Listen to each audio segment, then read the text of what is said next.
Hello, everyone. Welcome to some festive Big Finish recommendations. We did it for Halloween. Now it is time for Christmas Big Finish. What are you going to be listening to by the Christmas tree? Well, we've got you covered, hopefully.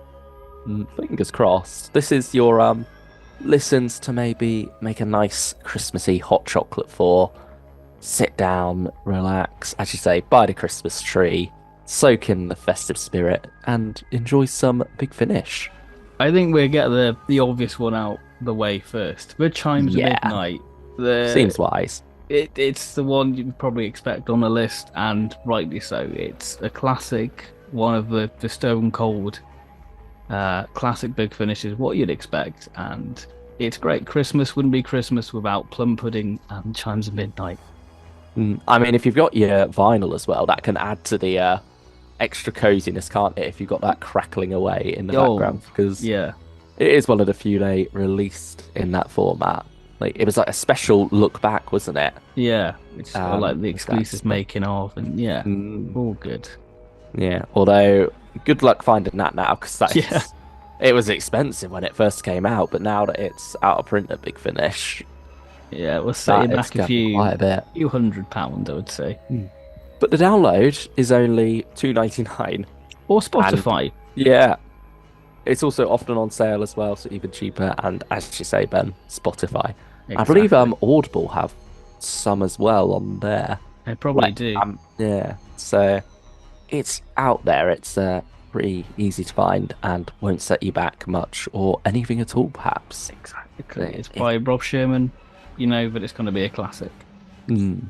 And I think certainly maybe worth revisiting if it's been a Yeah, while for you, yeah.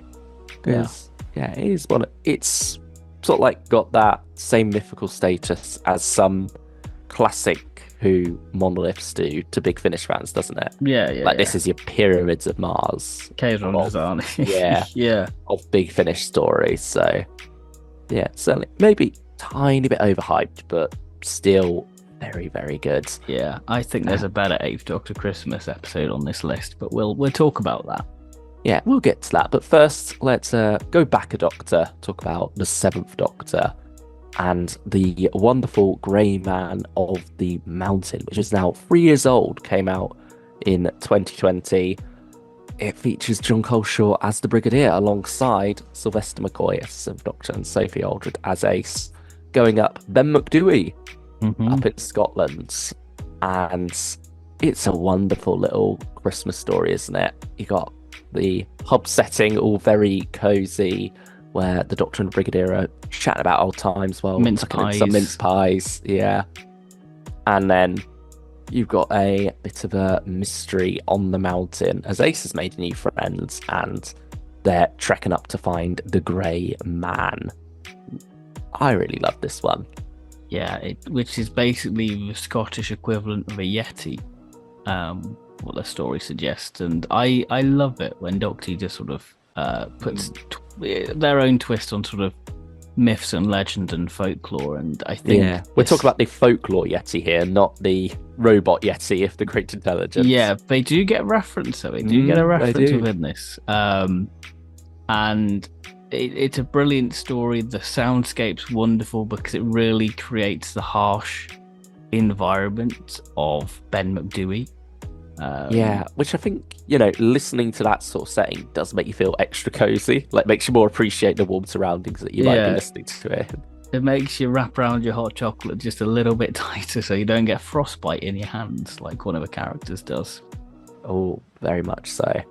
Yeah, I think as much as there is danger posed by the monsters of this story, there's also danger posed by the elements as well, Yes, which yeah. makes for interesting listen, I would say. It But it should we go back? feels yeah. Go on. Should we go back another Doctor? We I was can, going we to can. say. But what were you going to say? It feels like before we It do that. feels tonally like it belongs in McCoy. It feels very sort of late Oh, very season TV. 26. Yeah. Yeah, very TV McCoy, which is wonderful. Which I think that's why it's a standout because Big Finish have their own take and flair on Doctors, and it's great to have that authentic slice of McCoy. Very much so. But this is an authentic slice of Colin, is it? No, we Our have next one. The Blood on Santa's Claw. This is from 2019, and it is an anthology release. Or is Mm, it? It's a very interesting collection of stories, all by different writers, or are they? mm. Yes, we have Perry having a love interest, and there's a lot to be loved within this. You've got sort of a story about eugenics with babies and designer babies. You've got sort of Wind in the Willows. You've got this story about religion and people worshipping random things, which is can create great comedy. It's just an interesting collection how it all sort of goes full circle. Yeah, there's certainly a interesting collection of stories here, to say the least. And they're each very Christmassy in their own different way, each sort of like looking at different aspects of Christmas, Hmm. which I rather appreciate it for that. But here we come to the big one for us, at Yes, least. yeah, this is a tradition. This is one of our favourite big finishes of all time, dare I say. Yeah, definitely up Better there. Watch Out and Fairy Tale of Solsburg, part of Ravenous 2 with the Eighth Doctor, Liv and Helen. Usually, with these sort of recommendations, we try to go for the individual stories, don't we? Because Yes. you don't want to recommend a whole box set when only one story is the Christmas or the Halloween story. But with this, it's half the box set. It's 2 out of 4 episodes. It's the start And of Ravenous, I would say, as well. yeah, and also it's a very strong box set overall anyway. So Yeah. you're not just getting it for this. You have 2 solid stories either side of it as well. Escape from Caldor and what's that last one called? Seizure. Yeah, that's it, Seizure. But the main meat, the wonderfully scary and poetic as well, I'd say. It's Yes. beautiful in many ways. Better Watch Out and Fairy Tale of Solsburg features the Doctor, Liv and Helen going to, actually we guess, Solsburg during Going around Christmas. the Christmas market, which has become sort of a tradition over here now. And it has so many wonderful I think this is where Liv and Helen really gelled for me as a TARDIS team. Just them going around the markets going, let's go to Frankfurt. And, the doctor's like, pick the one with the funniest name. That's the one, how I normally work, and it tastes good. Yeah, and then Helen says, "Is that how you choose your companions?" Right, it's wonderful seeing that dynamic, and I think what helps is that this is sort of like them coming together after quite a few different arcs have gone on. Yes. Like with Ravenous 1, that's very much more the Doom Coalition picking up where that left off and resolving some threads left by that. Ravenous 2 is where the Ravenous arc itself really begins. So you're not diving in necessarily to the middle of an arc here, if you are concerned about that. But yeah, it's just the characters reunited after some stuff's gone down and trying to enjoy Christmas together. But as you might the guess, Krampus is around, which I think's a villain or monster that should really be used in a TV show, because it just lends itself to Doctor. And you have McGann telling you the story of the Krampus. So you get a nice cozy. Yeah, we love it. McGann, perfect voice for radio. So having a little quiet moment story with McGann, very good. It's a beautiful one. Shall we go for some more horror now? Yes, a different kind of horror with some tortured releases, because we do dabble with tortured now and then, especially the Christmas releases. Yeah, it's sort of been a tradition the last 3 years, hasn't it? Sadly, they've not continued it this year. Hopefully, they'll pick it up again next year. But yeah, we've almost got a trilogy of stories to recommend you here. So we have The Crown with Queen Victoria. I think this was 2020s. Yes, it was. Written by Jonathan Barnes, I believe. And it's about Queen Victoria, or a woman who claims to be Queen Victoria, allegedly, in being visited by a doctor, and she's telling him a story. And yeah, can't go into too much detail from there because I think it's wonderful to listen to this unfold, listen to the twists and turns within it. But yeah, certainly Queen Victoria herself is a very morally ambiguous character, and so you go to some dark places within this story, and I love it for that. And I also just love it's going for the M.R. James style ghost story. Yeah, The Victoriana setting always lends itself to a good Christmassy story. Throwing ghosts as well, or chef's kiss, and yeah, this definitely leans into that and tells you a really frightening story that makes you feel a little bit cozy at the same time. It feels traditional in the right ways. Slightly less traditional now. We go to not quite the present. This is like 2020s because it's from the Torchwood TV era with Yanto Jones in The Grey Mare. Not The Grey Man, The Grey Mare now. yeah.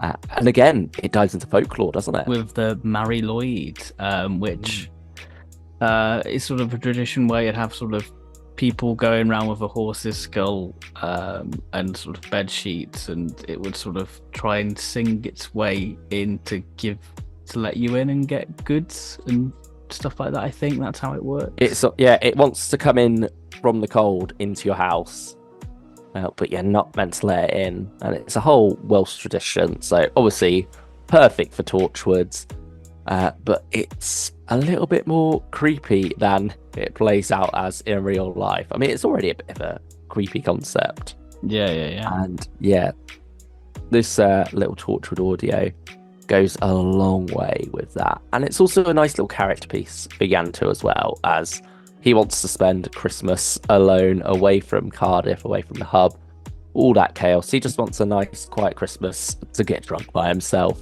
But he's not even going to be able to get that, sadly. Or is it happily? He might make some friends along the way, have a bit of company over the Christmas season. But yeah, it's a blooming good one, this one. Great atmosphere. Our last Torchwood recommendation is last year's special, which was The Empire Man. Again, very much following the same structure as the M.R. James formula, with Queen Victoria, I think, a butler, and the Prime Minister telling ghost stories on Christmas Eve. And I would say the butler's ghost story is the most traditional, classic. It's chilling at one point in particular. It's brilliant. Yeah, I think I listened to this on Christmas Day itself, actually. I listened to it at Christmas Eve at 11 o'clock. And it's an hour long, so it took me right up to midnight, which is very fitting because that's when the story is set as well, in a secret library underneath Buckingham Palace, as they're nattering away, telling their stories about the supernatural, the alien, and the unsettling. And it certainly goes to some unsettling places as well. And again, Queen Victoria, morally ambiguous. So you get some interesting turns towards the end of this one, to say the least. And yeah, find her a place. That's what we got next. We're cheering you up because after some rather dark but cozy Torchwood stories, we thought it'd be important to throw something a little bit more light and fun and traditional for you, Ben, because this is Third Doctor. Third Doctor's your tradition in many ways. Yes.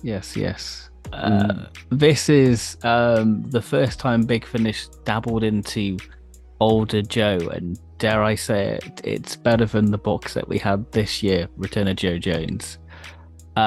This is such an interesting story about nostalgia and how Christmas makes us sort of remember what life was and when we were happy. So it's sort of playing with nostalgia and how that can be a dangerous thing, because we have the character Huxley, who features in Jago and Lightfoot this sort of alien species that does sort of autobiographies. And we have Iris Wallertime as well. So we have Joe and Iris going back to the 1970s and reuniting with the third Doctor. And it's so beautifully done. It makes me well up because it's beautifully how it's all done.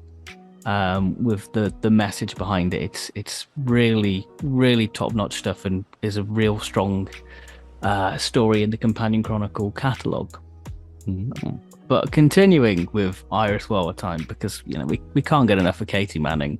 We have a 2018 release, Muse of Fire, which was released in December 2018, which isn't really Christmassy, but we feel like it is.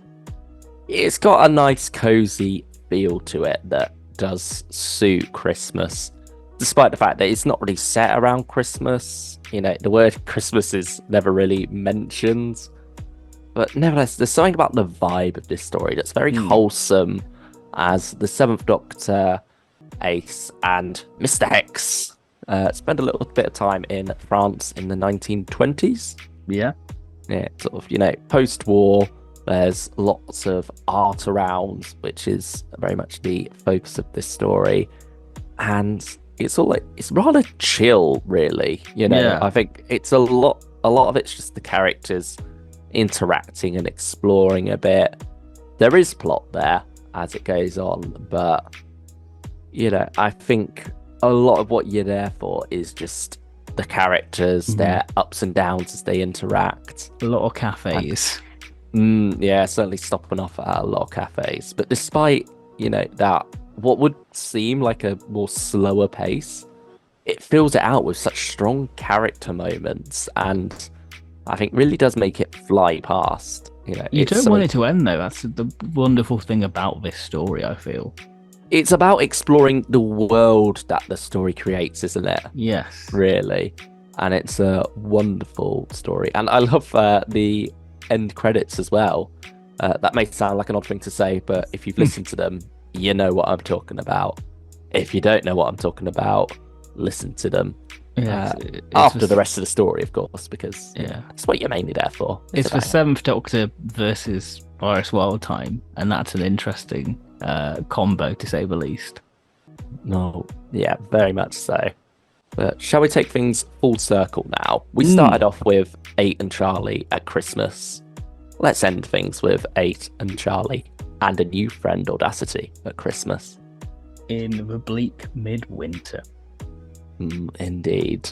The latest 8th Doctor box set from Big Finish came out just this month. I have 3 different Christmassy stories within it. We have 24 Doors in December by John Dorney, which is sort of like your hallmark Christmas story, rather traditional in its own way, and very interestingly structured, I would say. Yeah, it feels like it belongs in Stranded in a way. It feels like it could really benefit being in Stranded, but still, it's a lot of fun. I mean, set at Baker Street, like Stranded was. Because we have the 8th Doctor, Charlie, and Audacity throwing like a little Christmas party for orphans. But you've sort of your main sort of person you follow throughout the story is Santa Al. He's a department store Santa. Yeah, who has these sort of premonitions. And yeah, it's very classic John Dorney, I'd say. Yeah, I'd agree with that. Certainly, if you like your Absent Friends or A Life in a Day, this sort of has that kind of vibe to it. It's that kind of John Dorney story. Yeah. And then The Empty Man by our favourite writer, dare I say, Tim Foley. He hardly ever misses. My favourite of the set. This one is not a miss by any means. It is a strong hit. Another ghost story as well. We love a ghost story at Christmas. And as McCann says himself in the story, you tell ghost stories on the radio. I love that sort of thing. Which, yeah, I mean, we do love a good ghost story, and this is quite a terrifying one in its own way. Yes, as you have them being stalked by the empty man, and who that is and what it is quite fascinating, and it allows, especially towards the later end of the story, for some great character beats. If you know the Eighth Doctor and Charlie's story, it gets brought back up, and that's really powerful with that stuff.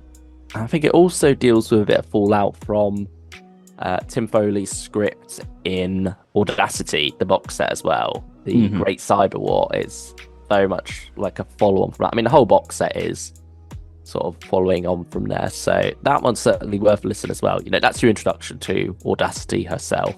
So, yeah, it's certainly worth looping back round to that if you have not to, you know. And then if you get them both, maybe you'll be listening to these just in time for Christmas. They're good. They're really good stuff.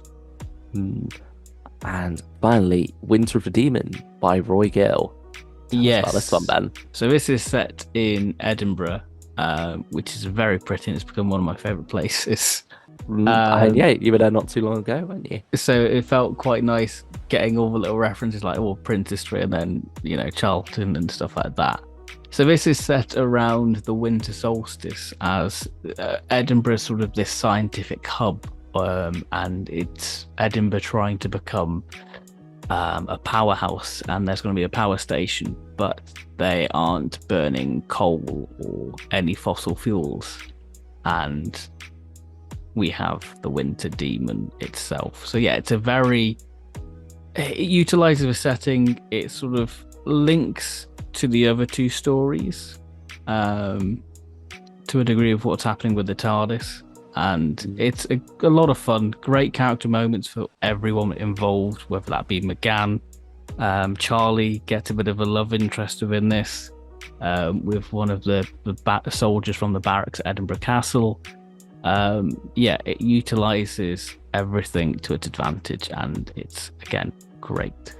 Well, there we have it. Those are 10 different Christmas recommendations for you. Yeah, you don't have to get them all.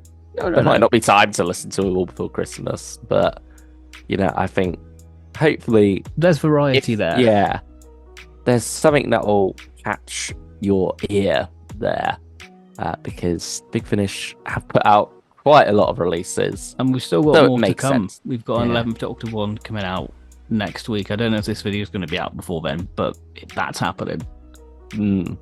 So yeah, Christmas wouldn't be Christmas without a bit Big Finish, would it? Exactly, and it's great to have a box set dedicated to it, so it can become part of your Christmas traditional listening. Yeah, I do love that Big Finish have been getting more and more into seasonal releases like these, and it works out very nice to have these box sets around this time of year. And it helps you get into the spirit of the time of year as well, I would say. I mean, if you've not quite put your Christmas tree up yet, I mean, by the time this video goes out, I imagine most people will have done. But yeah, maybe you can listen while decorating that. Yeah. Putting up the tinsel around the house and such. Yeah, deck the halls while you listen to some Big Finish. And like the video as well while you're here. Subscribe if you haven't already. And we'll see you next time. Have a great Christmas, everyone. Merry Christmas to all of you at home. Bye-bye.